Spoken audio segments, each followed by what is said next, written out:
যে কেউ রাজ্জাক হতে পারে না, চাইলে রাজ্জাক হওয়া যায় না। রাজ্জাক একজন, তিনি কে? আল্লাহ। রিজিকের রেসপন্সিবিলিটি আল্লাহ, রিজিক নিয়ে চিন্তা আল্লাহর। তো আল্লাহর চিন্তা আমি করলে হবে?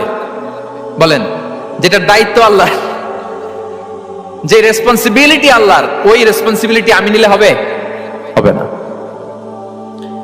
তাহলে আল্লাহ তাআলা নিজেকে আর রাজ্জাক বলে কোরআনে আমাদের সামনে উপস্থাপন করেছেন। রাজ্জাকের তিনটা বৈশিষ্ট্য আছে, যেই সত্তার মধ্যে তিনটা বৈশিষ্ট্য খুঁজে পাওয়া যায় তিনি হচ্ছেন আর রাজ্জাক, দ্য প্রোভাইডার, দ্য সাস্টেইনার। আর রাজ্জাক কোন সেই তিন গুণ?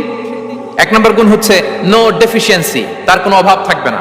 হু continuously provide sustenance to his creatures, যে লাগাতার নিয়মিত প্রতিনিয়ত তার সৃষ্টিকে রিজিক দেন এবং গোটা বিশ্বকে রিজিক সরবরাহ করতে যে তার ধনভাণ্ডারের 1 ইঞ্চিও কমে না। সুবহানাল্লাহ বিহামদি।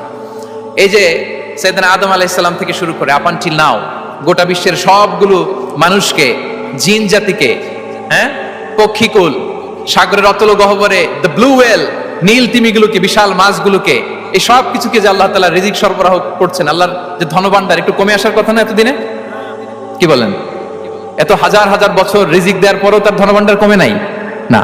আল্লাহ বলে তোমাদের যার যা লাগবে, যার যা চাহিদা, যার যেটা দরকার সবও যদি দিয়ে দেয়, আমি আল্লাহর ধনভাণ্ডারের 1 ইঞ্চিও কমবে না।